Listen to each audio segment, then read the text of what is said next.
I think we're live. Okay. Hi, everyone. Kevin Thompson here, along with Thompson Burton partner Kevin Grimes. And we've got a big order to talk about. We're going to try to keep it as brief as we can. I figured 15 minutes, 20 minutes maybe, and then we'll also field some questions, which I think you can submit via chat to us, but I'm not quite sure how that all works. All right, so I'm going to go first, and then I'm going to throw some questions to Kevin Grimes, because he's been on legal teams adverse to the FTC in the past. I think notably early on in the Bern Labs case, if I remember right, Kevin, and also Shrek Alliance. Is that right? Exactly. And maybe some others. Am I leaving out? No, you're not. Two's more than enough. Yeah, that's right. So you've been there and you've done that. Okay. Immediate impression on the order. There's some good, there's some bad, mostly bad, but Vemma has an opportunity. BK has his company back, albeit there are some restrictions, and his money is not frozen, which means he can actually now pay for a defense and hang in there. So with that being said, people always say, how can I support the industry, or what can I do? I'll tell you right now, Vemma needs some customers. And that's very simple. If you buy energy drinks, buy some Verve, because that, number one, shows the product has value, which it does, and number two, gives them some resources to fight off the federal government. Now, I will admit, I'm surprised at the way this order is structured. I was hopeful after seeing the evidence, after being in the courtroom, seeing the evidence the FTC put up there. There was a lot of optimism that Vemma had a shot, and I admit I was optimistic. But I was also, the back of my mind, if you read my stuff, I hedged a little bit saying the Federal Trade Commission, they never lose, right? It's a federal agency in a federal court in front of a federal judge. History has shown they don't lose. So that skepticism proved more accurate than the optimism. Here's the thing, and I've got the order in front of me. This, in Bern Lounge, and I'm going to talk to Kevin Grimes about this. Bern Lounge is a Ninth Circuit decision. It's the most recent law that we've got, says that as long as the majority of revenue comes from ultimate users, the company is not a pyramid scheme. And ultimate users is defined as people in the program, people out of the program, buying for legitimate reasons.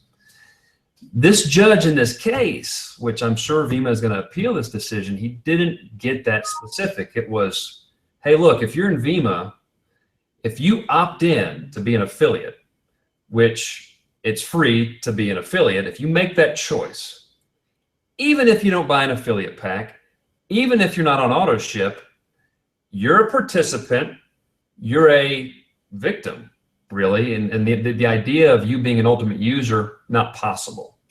So he goes with that definition. If you opt in as an affiliate, that volume doesn't really count. Using that standard, the FTC's argument was that 70% of the volume came from affiliates, 30% came from customers, therefore it's off. Now, Vemma's expert said you need to judge people based on behavior. Forget what they opted in at, because it's free, and people might opt in as an affiliate because they want to reserve the right to make money. You don't know.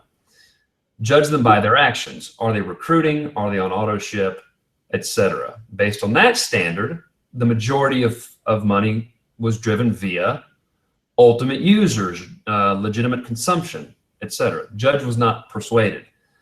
That is what stings the most, in my opinion. So all that being said, Vemma's in business. If you're a Vemma affiliate, do your thing and sell some product. Now, Kevin and I are going to talk about some restrictions that are there.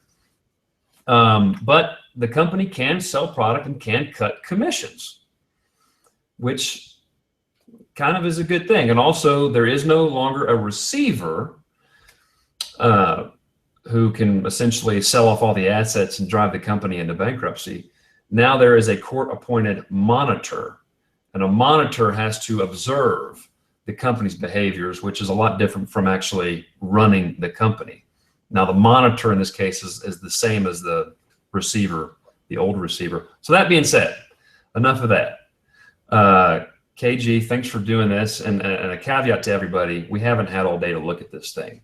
But Kevin, when you look at this order, what are some of your immediate impressions?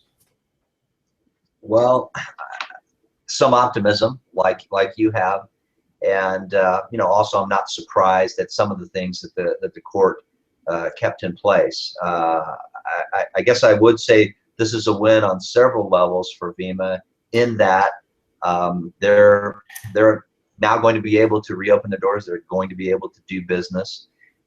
It's going to be under a very, very different set of rules, and we can certainly talk about those some more.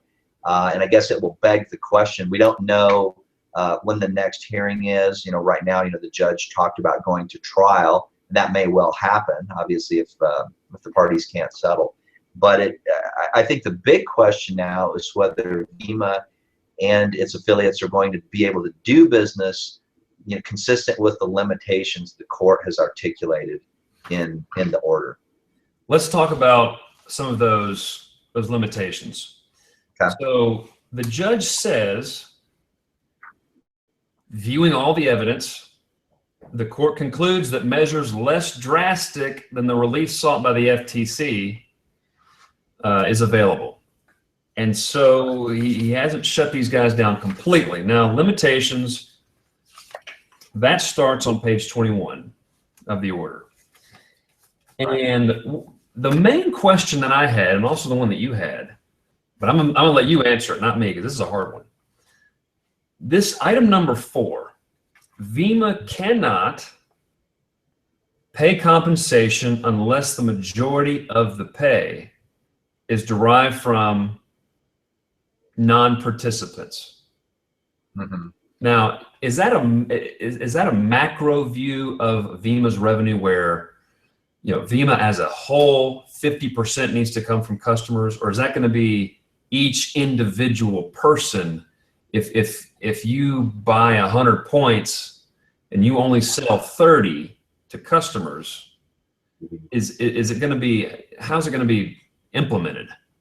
Yeah, I think as a practical matter, it's got to be determined on an affiliate by affiliate basis. Obviously, whether a particular affiliate receives compensation is a function of whether he or she is qualified. And it's been a long time since I've looked at Vemma's compensation plan, but obviously there are some individual requirements, or personal volume requirements, and obviously there's some group volume requirements, and there may well be other requirements in place. But whatever they may be, in order for John Doe or Jane Doe, the affiliate, to receive compensation, whatever activities and whatever sales generate compensation, I think it's very clear from this order that the majority of that volume, and compensation is ultimately paid on sales volume, what percentage of that volume is coming from customers versus what percentage is coming from affiliates. And so, again, however it's calculated in the Vemma compensation plan, it's clear that the majority needs to be coming from a customer.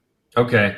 So to answer your question, I don't think it's going to be okay for them to analyze this and pay compensation on a company-wide basis. Let's just say, for the sake of discussion, that 50+% company-wide is coming from customers. Does that mean that they can pay compensation to all affiliates? I don't think so. Okay. I think it needs to be on an individual affiliate basis. So if I'm advising Vemma, this is what I tell them. Number one, the 70% of people that you purport are customers, the people that aren't, they've never bought an affiliate pack, they're not on an auto ship, those people, convert them to customers.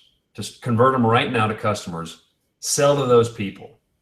And KG, I think those people will continue to buy, because why were they buying in the first place? Right? They weren't qualified to make money. So I think there's already a large customer base that exists. So number one. Number two, I'm going to float this question to you. What about if they had a old school retail sales rule where you have a monthly PV requirement, but 50.1% of that PV needs to come from registered customers to qualify? Yeah. What do you think about that?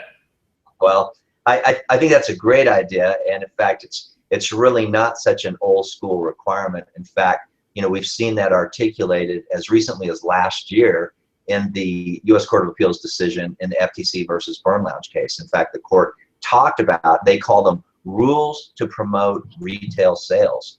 And we also saw that in the Webster versus Omnitrition decision. So it's you're right, that concept's been around for a long time, but it looms very, very large in the minds of the federal courts. And so I think it's not just of critical importance, it's mission critical that companies do precisely that, establish rules to promote and tie distributor affiliate compensation in a meaningful and material way to sales to customers. Yeah. And the question is, with so many programs out there, will the Vemma affiliates stick around and build this business? I hope they do. It sounds like there's legitimate demand for the products, but it's going to be tough. Mm-hmm. Well, I think, without question, the overarching activity of Vemma affiliates needs to be customer acquisition. But of course, that begs the question, why does somebody become a customer? Unlike affiliates who arguably have a dual motivation for getting involved, number one, acquisition of the products, and number two, the ability to participate in the opportunity. Customers only get involved for one reason: the intrinsic value of the product. So the value proposition is everything. In fact, interestingly, in the Court of Appeals decision in Bern Lounge, of the 8 different factors the court articulated and explained, these are what we look at to analyze a program, the very first one that was mentioned was value. So, part of my encouragement to Vemma would be to take a look, serious, critical, and hard look at its value proposition, because again, this is the only thing that's going to attract or potentially repel customers. I define value as a mathematical equation. It's quality plus benefits divided by price. So if the quality and benefits of Vemma products remain the same, but the price decreases, then the value goes up. And the more the price decreases, the more the value goes up. The higher the value, the more likely that they will be to attract and keep customers. Right. Is there any opportunity for these guys to,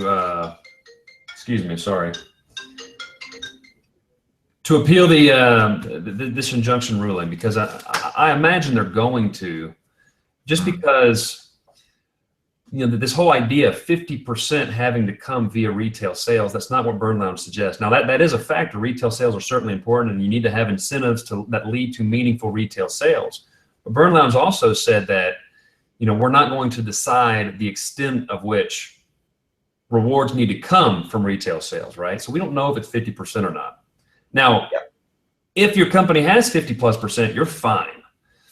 But what about the other factors? What about the existence of refund policy and anti-inventory loading measures, and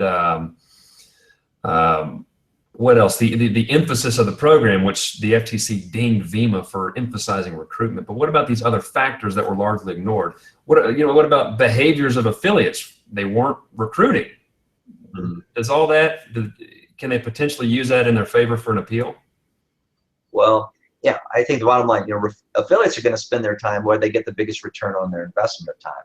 If they get the biggest return on recruiting other affiliates, that's what they're going to do. If they get the biggest return from selling products, that's what they're going to do. Ideally, a compensation plan needs to incentivize and reward both in a balanced fashion. Mm-hmm. And hopefully, with a properly designed compensation plan, there's a lot more money to be made by building a balanced business, which is one that properly balances the objectives of, number one, product sales and customer acquisition on the one hand, and distributor recruiting on the other.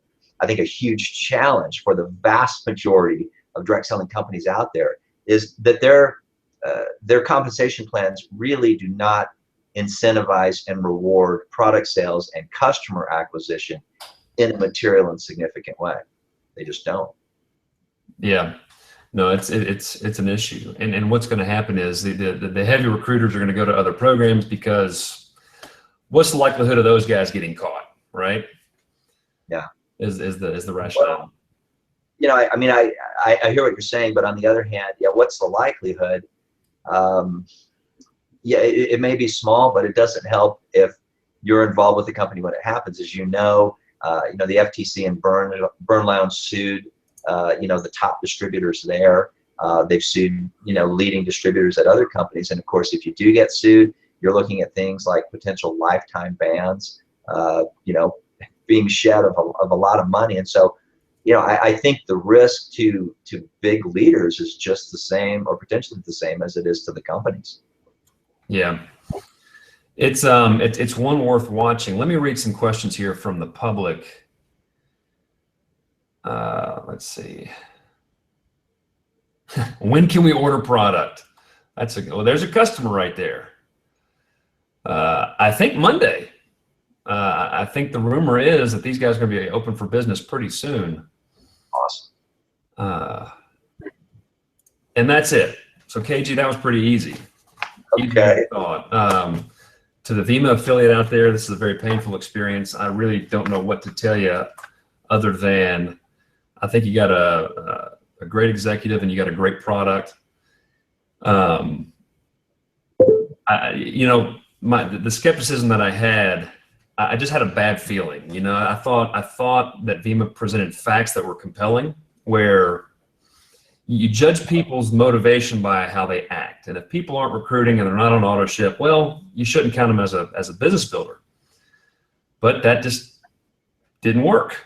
So the company's in business with some restrictions. They can sell products, go out there and get some customers. And those of you in the network marketing community, support a Vemma distributor, buy some product. Number one, it's good. Number two, it's less than what you can spend at a gas station, and you'd be doing a good thing. So Kevin, any closing thoughts? Well, I think what might be helpful is just to talk about, the potential significance of this order relative to the entire industry. What does it mean? The court certainly talked about some of the different business models that it found within Vemma and, its top distributor. Talked about one of the programs was, sign an affiliate up, get him to buy a $600 pack, get him to sign up 2 affiliates and do the same thing and repeat that process. Yeah. And I submit that that's really, although that has been a model that has been present in the industry for a very, very long time, arguably since Omnitrition, that's a very, very dangerous model. One of the things I talk about. Oh, I'm sorry, go ahead. No, yeah, it's like you're painting a bullseye on your shirt when it's as you say, recruit distributors, teach them to get on auto ship, and then teach them the priorities of number 1 and 2. I stole that from you. If that's the general model, you're sort of asking for trouble. Now, was that consistent throughout the Vemma organization? I don't know. But there's absolutely a lot to learn from what drew regulatory attention to Vemma's program. One thing we're not talking about is income claims without disclosure. You and I are really big on that issue. And at the hearing, they showed some embarrassing videos where some crazy income claims were made, and in small white font, results not typical. It's not good enough anymore. So there's a lot that companies can learn, having programs to incentivize meaningful retail sales, lots and lots of disclosure, training materials to teach people how to sell, doing away with this idea of buying to qualify for bonuses. Having that in the culture is a problem. So definitely a lot of lessons to be learned. I guess we'll cover that later, but today is going to be a tough day for those reps.